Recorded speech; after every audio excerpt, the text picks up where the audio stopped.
Good morning दोस्तों। This ID Shashikant. और दोस्तों, स्वागत है आपको मेरे यूट्यूब चैनल पे। और आज दोस्तों, आज हम लोग एनालिसिस करेंगे। मैं अपनी जर्नी का एक हिस्सा है, एक सिस्टम है जिसके बारे में मैं आज बात करूंगा। और वो सिस्टम है दोस्तों फोर्सेस, जिसको लेकर के मैं कुछ महत्वपूर्ण बातें करूंगा। दोस्तों एक्चुअली क्या है कि मैं पहले प्रोडक्ट बेस में था, लगभग 13 साल किसी एक कंपनी में, लगातार 13 साल प्रोडक्ट बेस कंपनी में, जो इंटरनेशनल ब्रांड थी, उसके साथ में मैंने काम किया। 13 साल में काफ़ी अनुभव मिला दोस्तों, काफ़ी प्लान से टकराया, काफ़ी नेटवर्कर से टकराया। मतलब मेरी लाइफ जो है प्रोडक्ट बेस में ही थी दोस्तों। मतलब 13-14 साल मैंने प्रोडक्ट बेस में बिता दिया। और प्रोडक्ट बेस को करने के बाद मुझे लगा कि आने वाला समय डिजिटल करेंसी का है, या डिजिटल ज़माना आ गया है, ऑनलाइन का युग आ गया है। बिज़नेस भी डिजिटल होना चाहिए, ऑनलाइन होना चाहिए दोस्तों। तो इसी को लेकर के मैंने एक प्लेटफॉर्म को चेंज किया। और मैं एक उसी समय मुझे नेट पे ही मिला, forces.io करके एक कंपनी मिली दोस्तों। तो एक्चुअली मुझे क्रिप्टो करेंसी का कोई नॉलेज नहीं था, कोई भी डिजिटल करेंसी क्या होती है, क्रिप्टो करेंसी क्या होती है, बिटकॉइन क्या होता है, टोकन क्या होता है, कॉइन क्या होता है, हाल्विंग क्या होता है। मतलब कि क्रिप्टो क्रिप्टो का नॉलेज मेरे पास 0% था दोस्तों, 0%। लेकिन जिस तरह से लोग क्रिप्टो के अंदर में लोग करोड़पति बन रहे हैं, अरबपति बन रहे हैं, और लोग यहाँ तक कि 5 साल के अंदर में बहुत ऐसे लोग हैं जो कि वर्ल्ड के रिचेस्ट पर्सनालिटी में आ चुके हैं क्रिप्टो की बदौलत दोस्तों, ठीक है ना, और टेक्नोलॉजी की बदौलत। तो मुझे लगा कि स्टार्टअप करना चाहिए, क्योंकि आप बाहर से बहुत ज़्यादा नॉलेज नहीं ले सकते, बाहर से बहुत ज़्यादा इन्फॉर्मेशन नहीं ले सकते दोस्तों। जब तक आप डीपली किसी चीज़ में घुसेंगे नहीं, जब तक आप उसको प्रैक्टिकली इम्प्लीकेट नहीं करेंगे लाइफ में, तब तक ज़्यादा कुछ एनालाइज नहीं कर पाएंगे, कुछ अनुभव नहीं कर पाएंगे दोस्तों। यही सोचकर मैंने 14 साल की जर्नी को, प्रोडक्ट बेस को छोड़ करके मैं डिजिटल करेंसी के अंदर में आ गया दोस्तों। जानकारी लेने की कि what is crypto currency, what is bitcoin, what is token, और क्या है ब्लॉकचेन, क्या होता है स्मार्ट कॉन्ट्रैक्ट, क्या होता है BUSD, क्या होता है USDT, क्या होता है। बहुत सारा चीज़ दोस्तों, मेरे लिए सारा चीज़, सारा टर्म मेरे लिए नया था, है ना। और मैं कुछ नहीं जानता था दोस्तों। और उसी समय मैं फोर्सेस के अंदर में ज्वाइन किया। फोर्सेस के अंदर में 6 महीना काम करने के बाद में एक एक करके कमी मुझे पता चलने लगा। और जब कमी मुझे पता चला, तो मुझे लगा कि ये प्लेटफॉर्म को मुझे छोड़ना चाहिए। बिकॉज जब एक सही, एक ट्रू नेटवर्कर जब जिस सिस्टम में नाखुश हो या फिर सेटिस्फाइड ना हो, तो वहाँ पे काम करने से कोई मतलब कि फ़ायदा नहीं है दोस्तों। यही सोचकर मैंने फोर्सेस को क्विट किया दोस्तों। तो आज मैं बताऊंगा आपको कि what's the reason behind it, why I quit forces. ये मेरा पर्सनल ओपिनियन हो सकता है। मैं किसी कंपनी का बुराई नहीं करना चाहता, किसी नेटवर्कर को आहत नहीं करना चाहता, किसी को दुख नहीं पहुंचाना चाहता। जो लोग कर रहे हैं, किन्हीं को अच्छा लगता है, किन्हीं को ख़राब लगता है। मेरे को ख़राब नहीं लगा, लेकिन कुछ ऐसा लगा जो मेरे को अनकंफर्टेबल महसूस हुआ दोस्तों। तो इसको लेकर के मैंने लगा कि मैं अपना विचार लोगों को बताऊं कि क्या हो सकता है मेरी विचार आपके विचार से मैच करता हो, और आपको भी मेरा अनुभव से फ़ायदा मिलता हो। तो बहुत अच्छा दोस्तों। और जिनको भी मैं ये वीडियो किसी को हर्ट करने के लिए नहीं बना रहा हूँ दोस्तों। यदि किसी को हर्ट होता है तो मुझे क्षमा करेंगे दोस्तों। मैंने सिर्फ अपने दिल की बात को मैं आपके पास बताने का काम कर रहा हूँ दोस्तों। तो चलिए सबसे पहले चलते हैं फोर्सेस के अंदर में। क्या मतलब कि वजह है, क्या वो कारण है जिसके वजह से मैंने इसको क्विट किया दोस्तों, ठीक है ना। तो यहाँ पे मिला जुला करके आपका 11 रीज़न है जिसकी वजह से मैंने फोर्सेस को क्विट किया दोस्तों। 11 कारण है जिसकी वजह से मैंने फोर्सेस को क्विट किया। और सबसे पहला रीज़न क्या है कि डिजिटल प्रॉपर्टी। यहाँ पे बताया जाता है कि आप जब पैसा इन्वेस्ट करते हैं तो आपको मिलती है डिजिटल प्रॉपर्टी।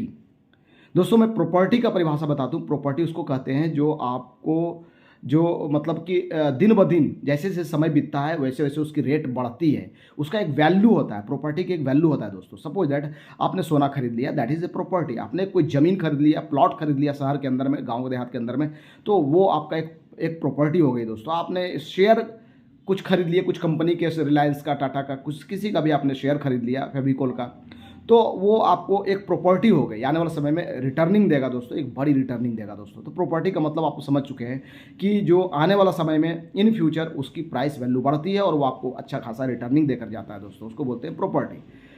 तो जो यहाँ बताया गया डिजिटल प्रॉपर्टी, तो डिजिटल मतलब तो मैं समझ गया कि डिजिट में आती है, प्रॉपर्टी डिजिट में है। लेकिन क्या उसकी जो स्लॉट हमें मिला है वो स्लॉट जो भी था उसका स्लॉट, 4 तरह के स्लॉट थे, फिर बाद में बहुत सारा स्लॉट आया।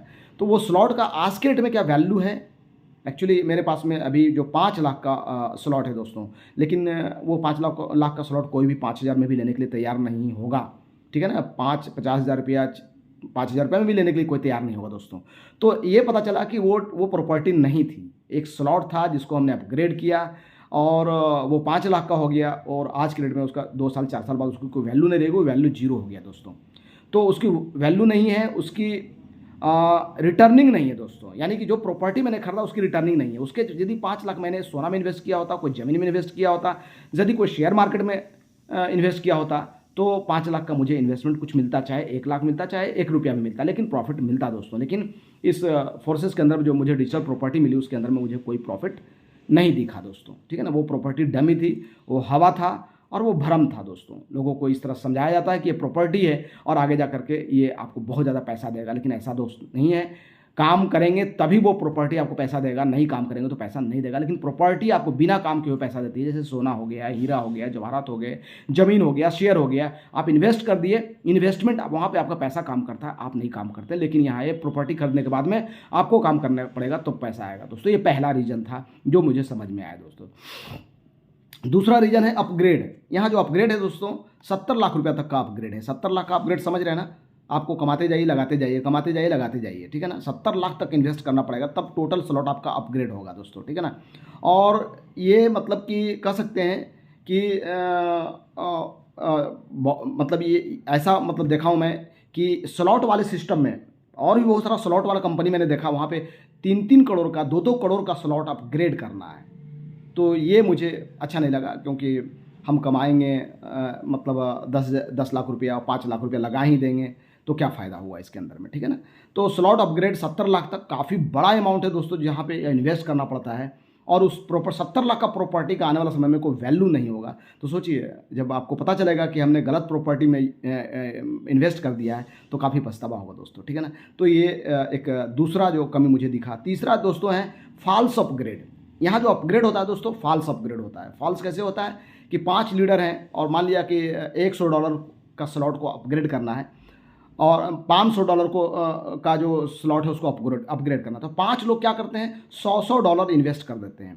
अब सब लोगों का अपग्रेड हो गया है ना। $500, 5 लोग, 5 बंदा, एक $100 मिलाया, $500 जमा हो गया। 500 BUSD से अपग्रेड कर दिया, 500 BUSD से आपको अपग्रेड कर दिया। अभी 5 लोगों को घर से पॉकेट से लगा 100 BUSD और सीनियर को गया 500 BUSD, और वो 5 लोग जो थे उनको कुछ नहीं मिला दोस्तों, क्योंकि आपने जो अपग्रेड किया वो सीनियर पहले से अपग्रेड करके रखा था, वहाँ पे पैसा चला गया, लेकिन आपने घर से पैसा लगाया, ठीक है ना।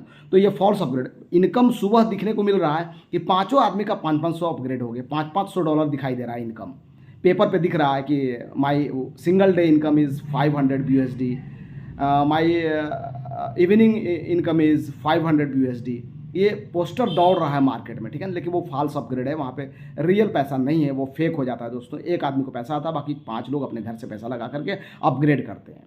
ये सच्चाई है, जो लोग कर रहे हैं फोर्सेस को उस बात को समझ सकते हैं दोस्तों, ठीक है ना। उसके बाद में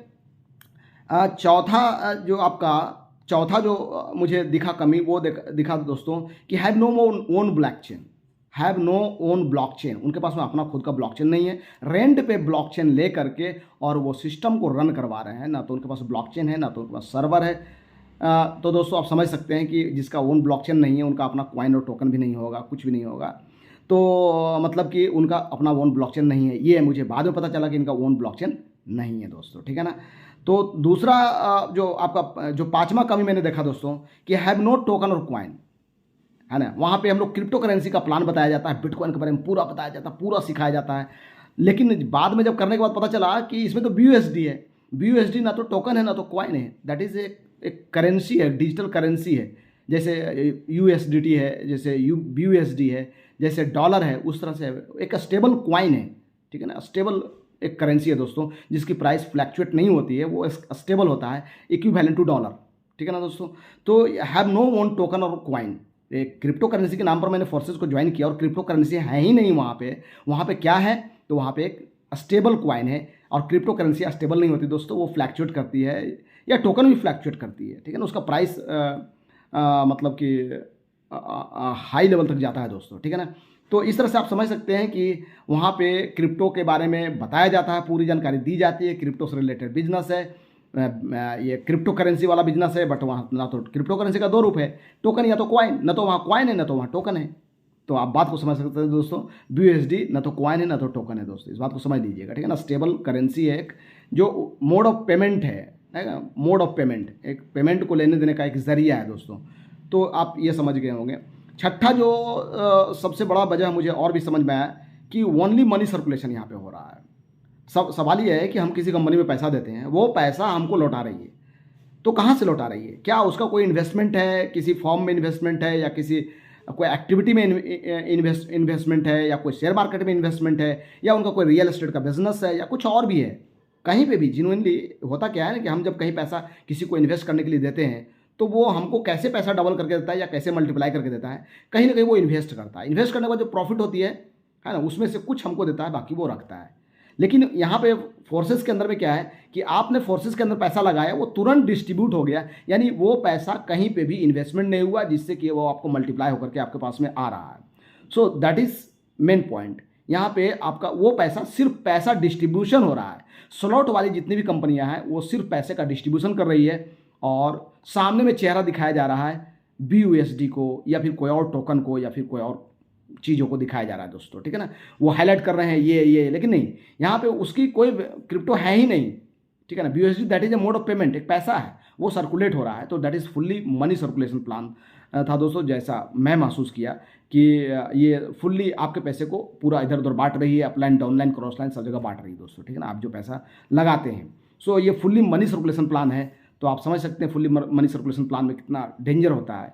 ये तो मतलब समझ गए आप अच्छी तरह से। सातवां है दोस्तों, no income from deep down. Deep down से यहाँ पे इनकम नहीं है दोस्तों।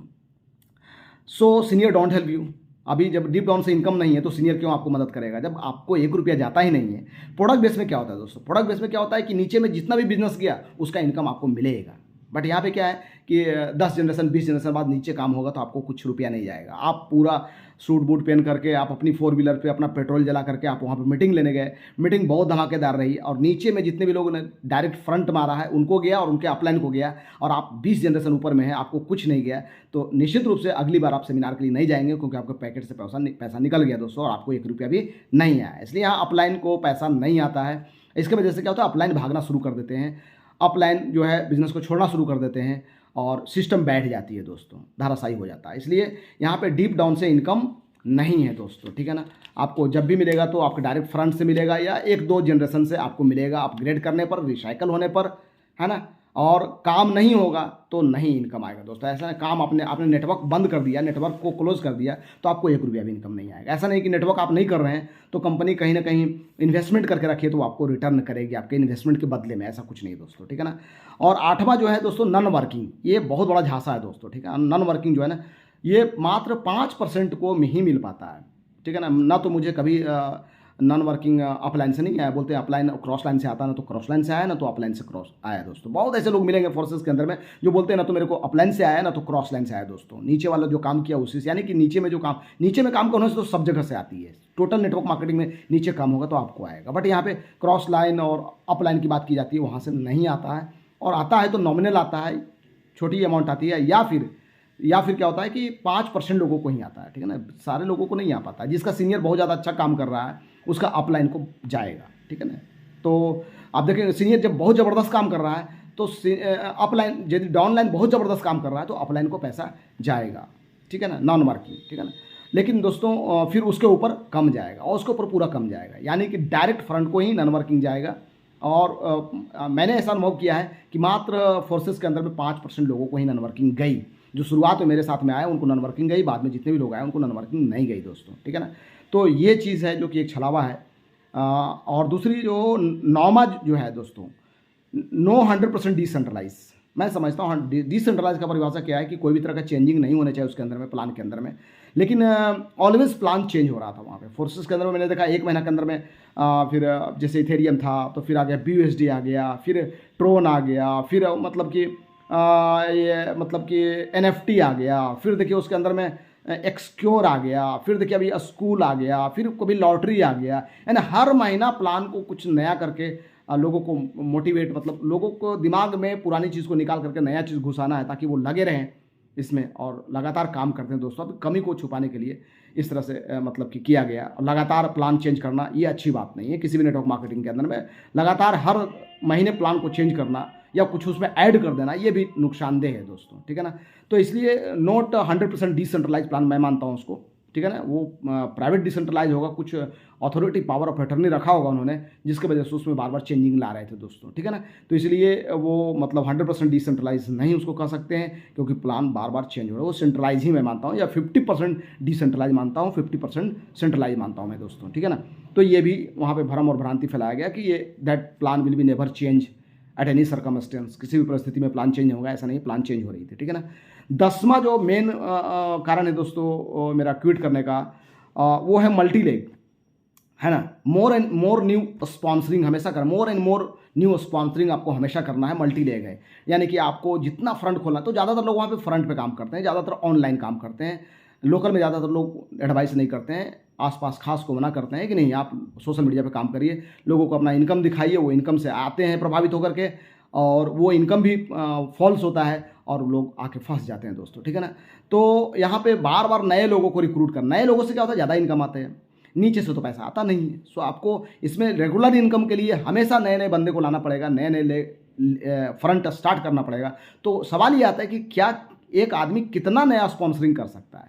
क्या हर आदमी के बस की बात है कि हर दिन 4-5 या 1-2 नए लोगों को स्पॉन्सर कर पाए? नहीं दोस्तों, ऐसा नहीं हो सकता है, ठीक है ना। ये डिजिटल मार्केटिंग के अंदर में जाएगा, महीने का 10-20 लाख रुपया खर्चा करेगा लीड के ऊपर में, तब ऐसा पॉसिबिलिटी हो सकती है, ठीक है ना। लेकिन हर आदमी उतना पैसा एफोर्ड नहीं कर सकता है दोस्तों, और हर आदमी इतना टेक्निकली स्ट्रॉन्ग नहीं है कि वो इसको मतलब कि फेसबुक ऐड चला सके, गूगल ऐड चला सके। तो दोस्तों यहाँ पे क्या था कि जो लोग इस तरह का टेक्नोलॉजी था वो मतलब कि फ्रंट खोल पाए, 200, 400, 500, 1000 तक फ्रंट खोल पाए नए, और वो लगातार पैसा कमाते रहे। लेकिन 99% लोग इस काम को नहीं कर पाए, जिसकी वजह से नया स्पॉन्सर 1-2 फ्रंट ही खोल पाया, जिसकी वजह से वो ज़्यादा पैसा नहीं कमा पाए दोस्तों। तो ये भी एक लिमिटेशन में समझता हूँ, ये भी एक मतलब दोष में समझता हूँ इस प्लान के अंदर में दोस्तों।